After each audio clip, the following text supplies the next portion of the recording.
En la clase anterior vimos los principios de culpabilidad, lo del juicio de reproche, la retribución como fundamento de la pena, el principio de legalidad, las funciones preventivas en todo caso del derecho penal especial.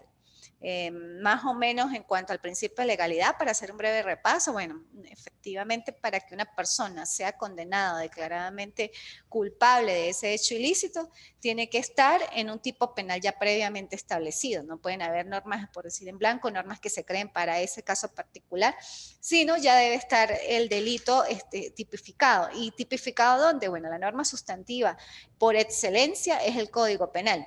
Ahí está el catálogo o la mayoría del catálogo de los delitos que pueden encuadrar ese hecho en los tipos penales. También están en leyes especiales. Entonces, eso es lo que abarca el principio de legalidad.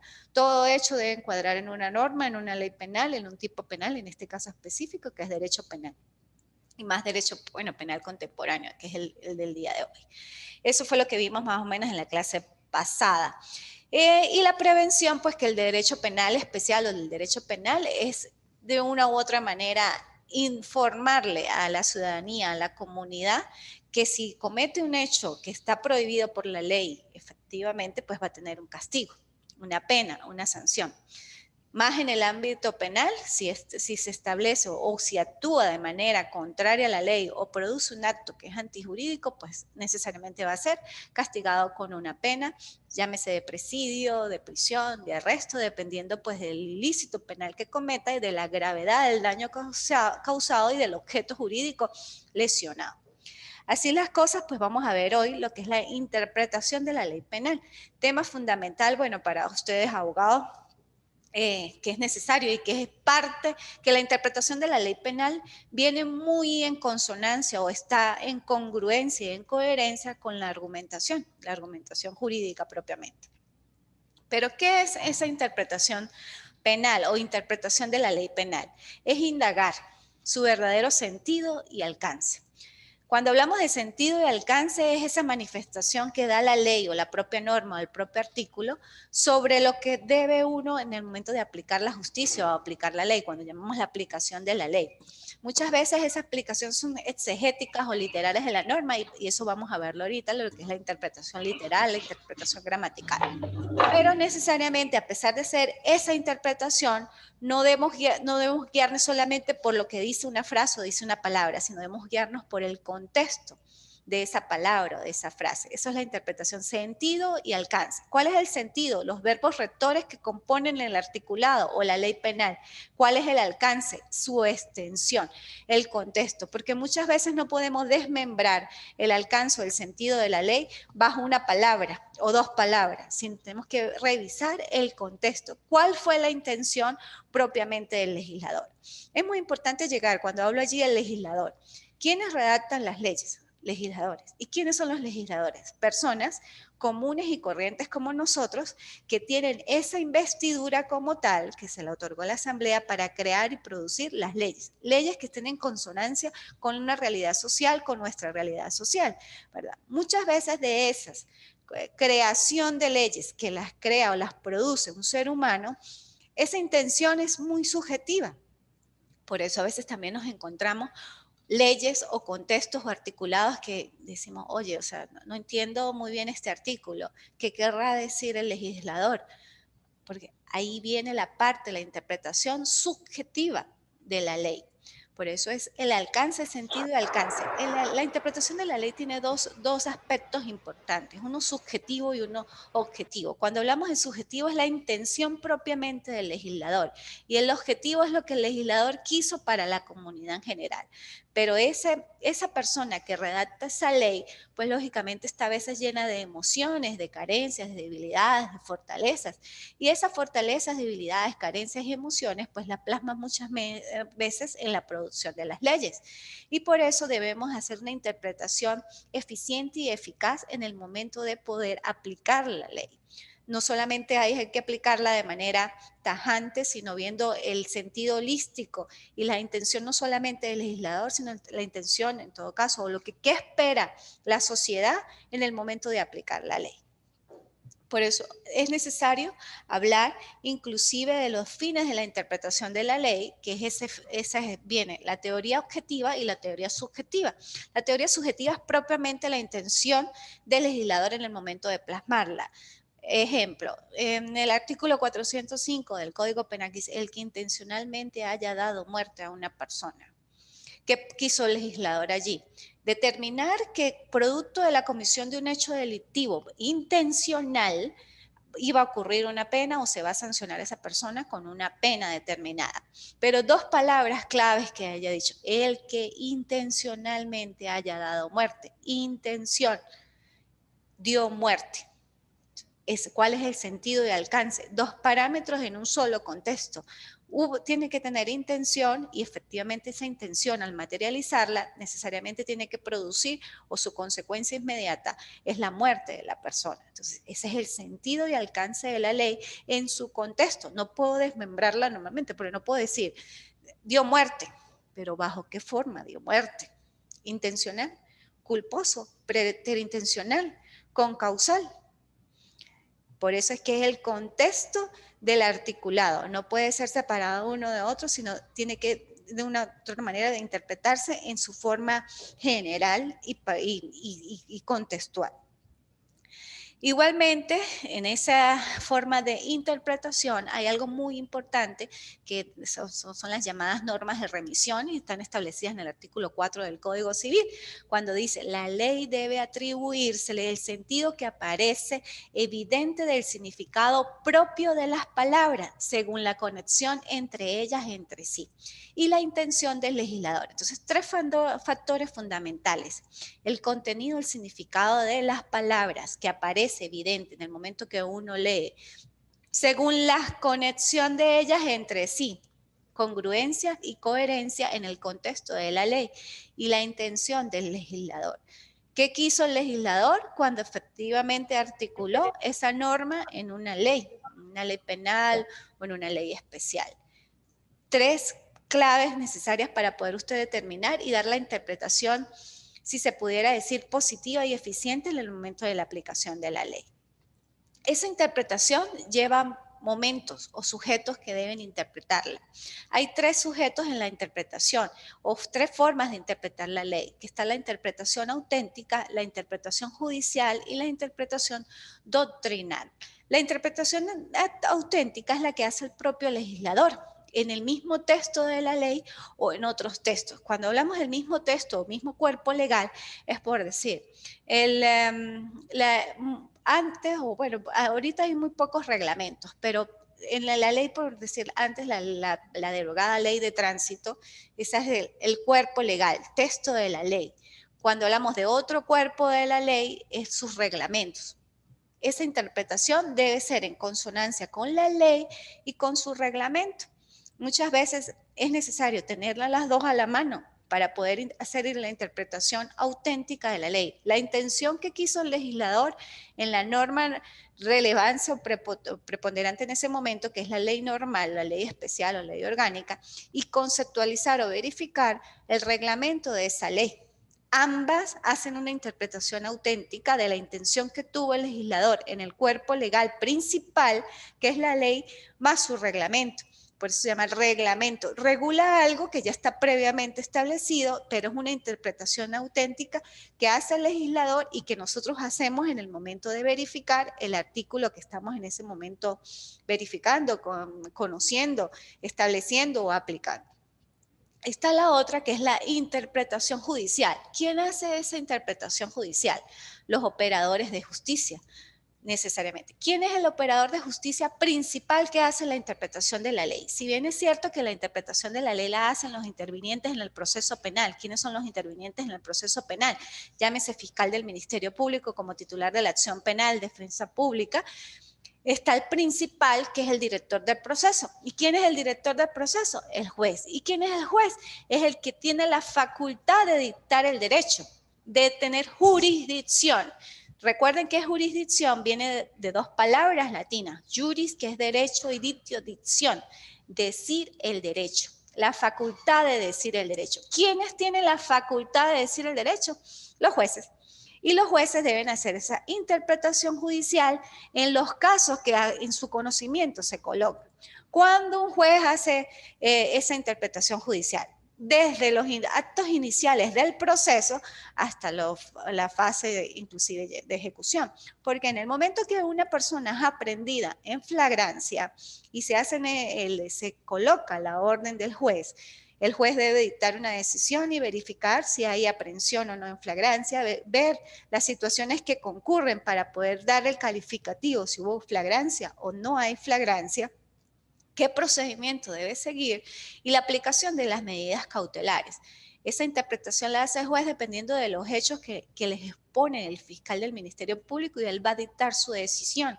Hay una interpretación allí dependiendo de las directrices o de la imputación que hace el fiscal del Ministerio Público. El juez tiene la capacidad y debe tener la capacidad de hacer ese control de la imputación que hace el fiscal del Ministerio Público de toda la argumentación de derecho, porque tiene que ser argumentación de derecho en consonancia con la argumentación de hecho, y el juez va a determinar si efectivamente lo que indica el fiscal del Ministerio Público con las normas que explanó en ese momento son las adecuadas y son las idóneas para poder calificar o no la flagrancia.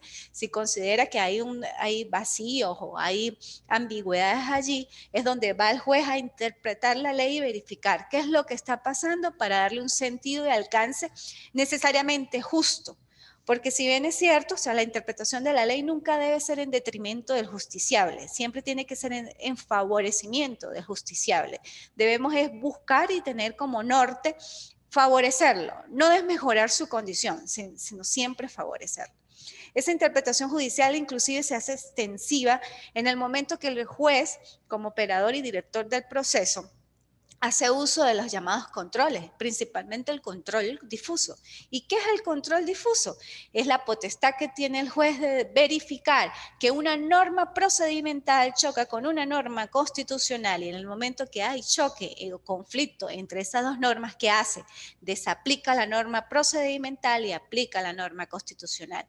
Ese es el llamado control difuso que es necesario y que los jueces debemos aplicarlos en el momento de verificar esa colisión entre una norma procedimental y una norma constitucional y de manera garantista aplicar la norma constitucional. ¿Y qué hace el juez ahí? Hace un proceso de interpretación de la ley sobre un articulado que le están exponiendo en ese momento en audiencia, dependiendo del tipo de la audiencia, y verifica cuál es la que debe hacerse, hace una interpretación de la ley en su sentido de alcance completo y desaplica una norma procedimental para aplicar una norma constitucional. Lo mismo ocurre con el máximo interpretador de la Constitución. ¿Y quién es el máximo interpretador de la Constitución? La Sala Constitucional del Tribunal Supremo de Justicia, que tiene la potestad de interpretar la Constitución principalmente, y posteriormente, bueno, el diferente articulado. Esa es la interpretación que se hace judicial de todos esos mecanismos o aparatajes o de la toda normativa legal que debe tener el juez y que como conocedor del derecho debe tener esas herramientas tanto internas como externas a la mano para poder aplicar la justicia en beneficio de la persona o del justiciable. Está también la interpretación doctrinal. ¿Quién hace la interpretación doctrinal? La hacen los juristas y los estudiosos del derecho. ¿Quiénes son los juristas y los estudiosos del derecho? Bueno, personas que saben más que nosotros, que hacen libros, que estudian, que su vida está llena de verificar teorías, establecer teorías, buscar los factores y demás, y que son los encargados de plasmar, inclusive en libros, tesis, por decir como Arteaga Sánchez, Grisanti Aveledo, bueno, La Roche, todo en el área civil. Esos estudiosos de derechos hacen interpretaciones de la ley penal a nivel doctrinal y ellos ubican esa norma o de la ley penal o de cualquier texto y demás y hacen su interpretación doctrinal conforme a las teorías que ellos pudieron establecer o conforme a otras teorías. ¿Cuáles otras teorías? Las teorías filosóficas como de Platón, de Aristóteles, cuando inclusive Platón, Sócrates, en sus procesos argumentativos hablaba de la ley penal y hablaba de la ley, que cuál era la forma de interpretarla. Entonces, ellos se basan de esos filósofos para hacer también sus estudios de hoy en día, y esa es la interpretación doctrinal. ¿Que se vale el juez de esas interpretaciones doctrinales? Sí, sí. También el juez se hace valedor o se hace uso de esas interpretaciones doctrinales para aplicar la justicia en favorecer siempre a la persona que está incursa en un proceso, y en este caso en un proceso penal. Ahora bien, ¿cuáles son los medios de interpretación? Están los medios de interpretación literal, el medio de interpretación lógico o teleológico. Medio de interpretación literal, su misma palabra lo indica, el sentido de la ley en su forma semántica propia de la palabra. Pero hay que descubrir cuál es el sentido de su propia palabra. Recuerden que inclusive a nivel de ortografía y de redacción, y que nosotros los abogados debemos saber, muchas veces una coma o un acento pierde o cambia el contenido y el sentido de la palabra. Diferente es decir, pérdida a perdida. Son dos cosas diferentes, pero si usted lo coloca en un contexto, puede significar algo totalmente que no querías eso, pero que lo que la persona en el momento que lo leyó, efectivamente lo ha visto de esa manera. Entonces, son muy importantes tanto las comas y los acentos en el momento de poder inclusive interpretar una ley o poder inclusive colocar la interpretación de la ley o lo que yo observé de esa interpretación en un escrito. Esa es la interpretación literal y vuelve a ser tajante todos los doctrinarios en la aplicación del artículo 4 del Código Civil, que a la ley debe darle el sentido propio de las palabras, la intención del legislador y la conexión de ellas entre sí. ¿Por qué conexión? Vuelvo y repito, porque necesariamente tiene que haber congruencia y coherencia entre lo que se dice y lo que se interpreta. No podemos hacer interpretaciones erradas, porque si hacemos interpretaciones erradas, la aplicación de la justicia se vería un poco de manera subjetiva o a veces mucho en detrimento. Esas interpretaciones, a pesar o necesariamente que deben ir a la par con la argumentación jurídica, tienen que ir igualmente a la par en beneficio, como lo indiqué, de favorecer al justiciable. Pero esa interpretación no solamente tiene que ser de manera literal, sino también tiene que ser de manera teleológica. ¿Y qué es la parte de la interpretación teleológica? Buscar la finalidad de esa interpretación. ¿Cuál es el alcance que le quiso dar el legislador? Y verificar si esa finalidad es congruente y coherente con lo que yo quiero plasmar o en el momento de la aplicación de la justicia. En esa interpretación literal y teleológica siempre tienen que ir unidas. Yo no puedo hacer interpretaciones de un artículo de una ley penal solamente de su posición literal o solamente de la parte finalidad. Por eso vuelvo y repito, el artículo 4 dice conexión de ellas entre sí, el significado propio de las palabras y la intención del legislador.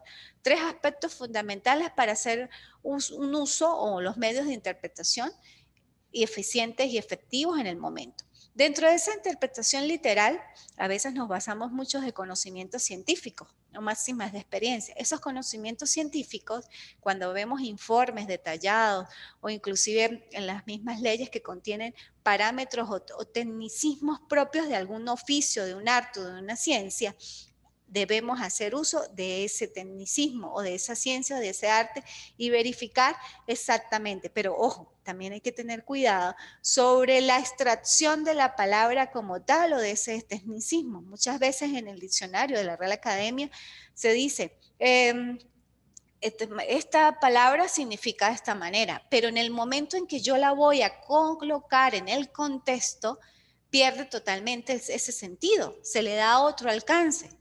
Por eso no debemos desmembrar las frases de manera individual, sino hay que hacerlas con la conexión o que tengan conexión y verificar el contexto de ellas entre sí. Igualmente, debe entenderse que las palabras, en otra forma de interpretación, debe darse su sentido natural. No solamente debemos aplicar o hacer la interpretación de la ley de manera tajante o exegética de la ley. A veces también nos tenemos que valer de algoritmos o de silogismos o de frases o traducciones populares del medio ambiente como tal para verificar cuál es el sentido o el alcance natural de esa interpretación. Por eso es tan importante interpretar la ley de manera auténtica, de manera teleológica, con el sentido literal de la propia interpretación, pero haciendo también un uso extensivo del conocimiento que pueda tener el operador de justicia o el juzgador o el que aplica la ley en ese momento. Siempre en busca de favorecer al justiciable. Dentro de ese elemento teleológico o lógico, o que es la finalidad de la interpretación, existen también otros elementos a su vez, que es el elemento ético, el sistemático, el histórico, el comparativo. El ético es muy importante y lo afirman diferentes doctrinarios, donde se debe verificar cuál es esa parte de axiología y de valores que debe tener la interpretación de la ley. No debemos hacer interpretaciones basadas en emociones. Muchas veces el que está interpretando la ley se basa producto de su emoción interna, de lo que siente en ese momento, para hacer una interpretación un poco subjetiva. Eso no debe hacerse. Las interpretaciones tienen que ser totalmente parciales, atendiendo al caso particular y no dejarse llevar por momentos viscerales, porque los seres humanos pues somos viscerales. Entonces, esa interpretación de la ley como tal, que la hace el ser humano, que la hacemos nosotros, que la hace cualquiera, pero que más está en sintonía con el operador de justicia, con el aplicador de la justicia, hay que ser objetivo en el momento de esa aplicación. ¿Y cuál va a ser el resultado de la interpretación? Bueno, hay dos formas de poder decir que hay unos resultados generales. O yo interpreto diciendo que la ley quiso más de lo que plasmó, o puedo decir que la ley dijo menos que lo que plasmó. Hay que hacer entonces esa balanza. Por eso yo considero que el derecho está muy bien inclusive simbolizado, ¿no? En cuanto a la dama de la justicia, en la balanza. Siempre en la justicia, en la aplicación del derecho y de la vida en general, tiene que haber un equilibrio entre ambos aspectos. Si no hay ese equilibrio y no hay una forma de interpretación adecuada, pues lógicamente siempre va a haber una aplicación de justicia que puede estar o a favor o en contra, dependiendo de ese momento de la aplicación de la justicia. Entonces, ese resultado tiene que ser congruente y coherente, tanto con lo que dice el propio texto como lo que yo quiero reflejar en el mundo exterior, con lo que yo quiero decir y exponer. Y está la interpretación analógica, que también se basa en las diferentes formas donde yo puedo buscar partes o formas o sucesos parecidos y tratarlos de aplicar en el caso que yo tengo en cuestión y en el caso que yo debo en ese momento solventar o resolver. Bueno, esa es la interpretación de la ley, muy importante, con premisas que se basan de la argumentación jurídica, de la lógica jurídica y de como premisa fundamental lo establecido en el artículo 4 del Código Civil, que a la ley debe darle el sentido de alcance propio de su significado de las palabras, que debe tener conexión de ellas entre sí y que se debe buscar la intención del legislador. Y que esa intención del legislador versa de dos maneras, la subjetiva y la objetiva. Y que la subjetiva es la propia lo que él quiso, el legislador en el momento, y la objetiva es lo que la sociedad busca para ese momento o buscó en ese momento. Porque también tenemos que ser muy cuidadosos y no aplicar o hacer interpretaciones anacrónicas de leyes en desuso o teniendo o trayendo a colación leyes que ya no están en el contexto o analogías o doctrina que está en desuso y que lógicamente iría en todo caso en detrimento del justiciable. Esa interpretación que va de la mano con la argumentación y con la lógica jurídica tiene también un fin principal, que es la búsqueda de la verdad real o la verdad verdadera y la verdad material. Bueno, muchachos, quiero que, pues, oírlos, conversar con ustedes, alguna duda sobre la unidad, cómo van con las tareas. Buenos días. Buenos días, doctora Hilda. ¿Me ¿Cómo oyen? está? Sí, señora. Gracias. Excelente, excelente, excelente, excelente clase y me gustó mucho la parte de la interpretación jurídica, la parte de la intencionalidad que tiene la interpretación de la ley, muy, muy, muy certera esa parte, doctora, donde usted hace referencia específicamente a esa parte de la intencionalidad que tiene la ley al nosotros interpretarla como abogados. Es decir, al decir cómo hizo la persona, si fue que hubo la intención de matarla o cómo fue esa parte de la intencionalidad en la interpretación de la ley, en el aspecto referencial de si fue culposo, si fue intencional, si hubo el dolo, que evidentemente para que haya esa intencionalidad tiene que haber esa voluntad consciente encaminada hacia la perpetración del delito. Y evidentemente me gustó muchísimo también la parte de la interpretación literal y haciendo referencia a la jurisdicción como del juez, como director del proceso, en el sentido de hacer esa interpretación literal, en el sentido de hacer esa conexión, vamos a decirlo de ese modo, con las máximas experiencias, con el argot popular o folclórico, para nosotros llegar a esa verdad, a esa interpretación general que debemos hacer. Excelente clase, doctora, excelente la parte de la interpretación jurídica y de la parte de los controles difusos que debe operar en el sistema del juez. Gracias, doctora. Gracias por la disertación. Gracias, doctora. Lo hizo también muy bien y también me dio una mini clase a mí. Gracias, de verdad. Bueno, en la próxima clase vamos a ver lo que es el uso alternativo del derecho, la parte de ontología y axiología del derecho, cuáles son esos usos alternativos del derecho. Eso es más que todo como parte filosófica y doctrinaria en el momento de aplicación del derecho penal, ¿no? Y pues el delito ecológico.